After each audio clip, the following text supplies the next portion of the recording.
అంటే అన్న మీరు ఏదైనా పాట పాడితే అంటే ఆ సందర్భాన్ని బట్టి అంటే అక్కడ ఏం జరుగుతుంది సిచ్యువేషన్ బట్టి అప్పుడప్పుడే కైగట్టి వాడేస్తారు కదా. అవునవును. ఎట్లా ఆలోచన ఎట్లా వస్తుంది అసలు? అది చంద్రమోహన్ గౌడ్ అని ఓల్డ్ సిటీలో ఉంటాడు. ఆయన రాస్తాడు, నేను పాడేది. దాదాపు కరోనా కాంచి మొన్నదాకా ఇప్పుడు కూడా వాడుతున్నాం.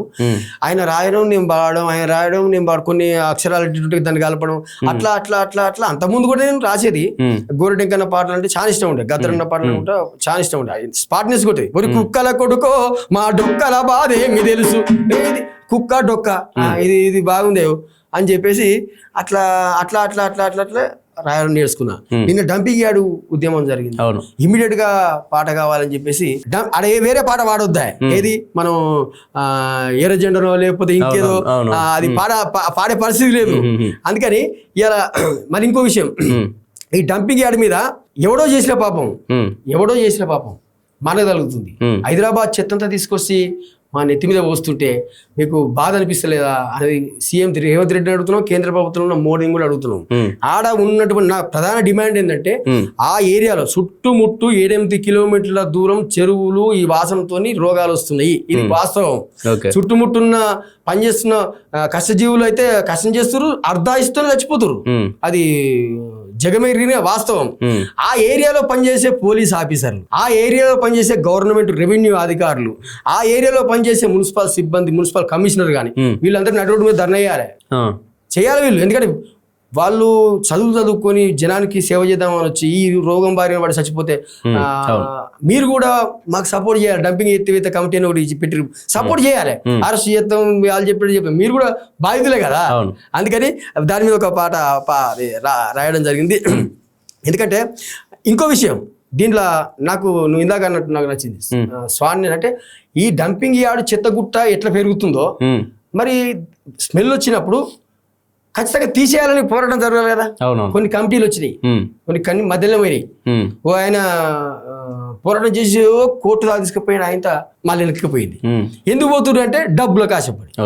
అంతే కదా, అది కనబడుతూనే ఉంది. మీరు తింటున్నా మీరు తినగా నేను చూడలేదు కానీ వాడి సంఖ్య నాకుతురు మీరు ఖచ్చితంగా నాకుతురు కాబట్టి డంపింగ్ యార్డ్ నిలబడ్డది. అందుకే రామ్కి కంపెనీని సంక నాకుతున్నారట, డంపింగ్ యార్డ్ దగ్గర డబ్బులు తింటున్నారట. రామ్కి కంపెనీని సంక నాకుతున్నారట, డంపింగ్ యార్డ్ దగ్గర డబ్బులు తింటున్నారట.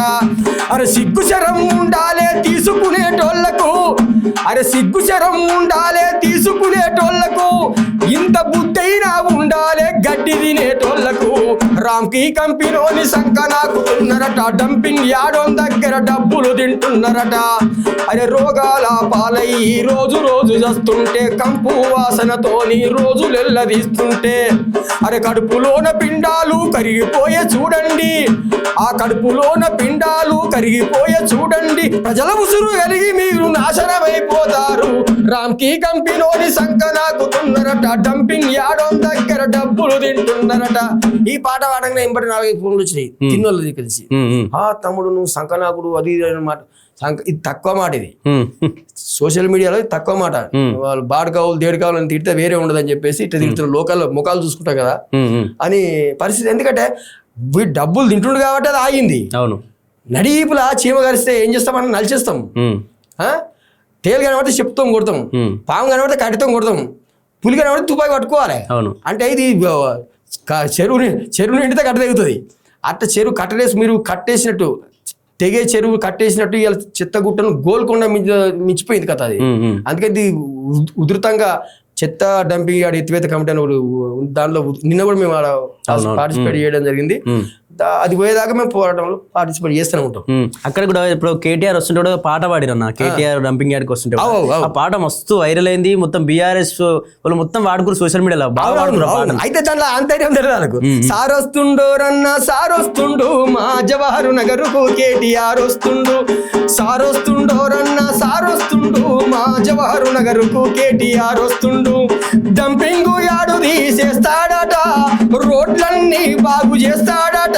అరే సార్ వస్తుండు అన్న సార్ వస్తుండు మా జవహర్ నగర్ కు కేటీఆర్ వస్తుండు. ఏం చేసిండు, మీటింగ్ పెట్టిండు, చెయ్యనుకున్నాం పోయిండు. ఉన్న రోడ్లు గట్టే ఉన్నాయి, 100 ఫీట్ల రోడ్డు కావాలి జవహర్ నగర్లో. నేను అందుకే జవహర్ నగర్ వదిలిపెట్టి బయటికి రాలే పాటలు పాడుతుంది. ఎందుకంటే జవహర్ నగర్లో ఉన్న 3 లక్షల జనాభా, రోడ్ ఎంత ఉండాలి, వయసులు మాత్రం ఉంటాయి, ఉమ్, బార్లు ఉంటాయి, రోడ్ మాత్రం పెద్దగా ఉండదు. ఉమ్, ఉన్నోళ్ళు మొత్తం మారోడోళ్ళు. మళ్ళా ఉమ్, మా మెయిన్ రోడ్లో 98 షాపులు మారోడోళ్ళే ఉన్నాయి. అవును. మెయిన్ రోడ్ అంతా మార్వాడోళ్ళ పాలాయరో, మెయిన్ రోడ్ అంతా మార్వాడోళ్ళ పాలాయరో, మిగిలిన జాగంతా పాలకుల పాలాయరో అని ఒక పాట రాసింటి. ఉమ్, మొత్తం ఆడ హామీలు ఇచ్చిర్రు, ఉమ్, గెలిచినాక ఏమైంది?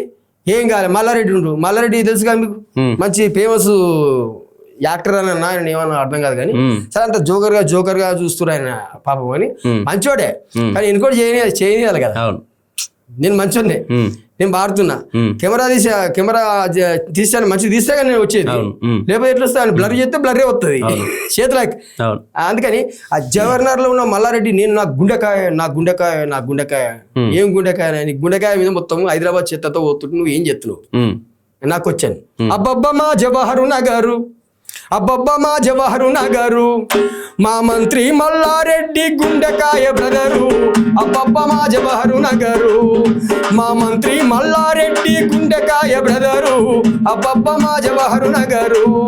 అరే ప్రపంచం గుర్తించే బిడ్స్ పిలాన్ ఉంది ఇక్కడ. తెలుసారా? బిడ్స్ పిలాన్ కాలేజ్ ఉంది ప్రపంచంలో 2 3 ఉంటాయట, అది మా దగ్గర ఉంది. ఓకే. ప్రపంచం గుర్తించే బిడ్స్ పిలాన్ ఉంది ఇక్కడ. కొంపకు రోగాలు తెచ్చే డంపింగ్ యాడుంది. ఇక ఇన్నున్నాయి.